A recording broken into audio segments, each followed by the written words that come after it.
امریکہ اور یورپ سمیت 44 ممالک کی 45% خواتین نے رات میں تنہا باہر نکلنے میں خوف کا اظہار کر دیا۔ گیلپ کی سروے رپورٹ میں انکشاف ہوا کہ جنسی ہراسانی اور تشدد کا سامنا کرنے کی شکایات میں اضافہ ہوا ہے۔ رپورٹ کے مطابق عالمی سطح پر صنفی مساوات کے تاثر میں بہتری تو آئی، مگر خواتین میں عدم تحفظ کا احساس مردوں کے مقابلے میں دگنا ہوا ہے۔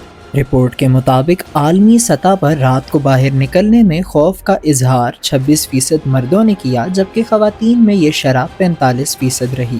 پاکستان واحد ملک نظر آیا جہاں یہ شرح برابر دکھائی دی۔ پاکستان میں 69% مرد اور 70% خواتین نے رات میں تنہا باہر جاتے ہوئے خوف کا اظہار کیا۔ عالمی سطح پر جنسی ہراسانی کا سامنا کرنے کی شکایات کرنے والی خواتین کی شرح 7% سے بڑھ کر 10% ہو گئی، جس میں 18 سے 24 سال کی نوجوان لڑکیوں کی جانب سے یہ شکایات 4% اضافے سے 20% ہو گئی ہیں۔ تشدد کا سامنا کرنے والی خواتین کی شرح بھی 3% اضافے کے بعد 17% پر دیکھی گئی۔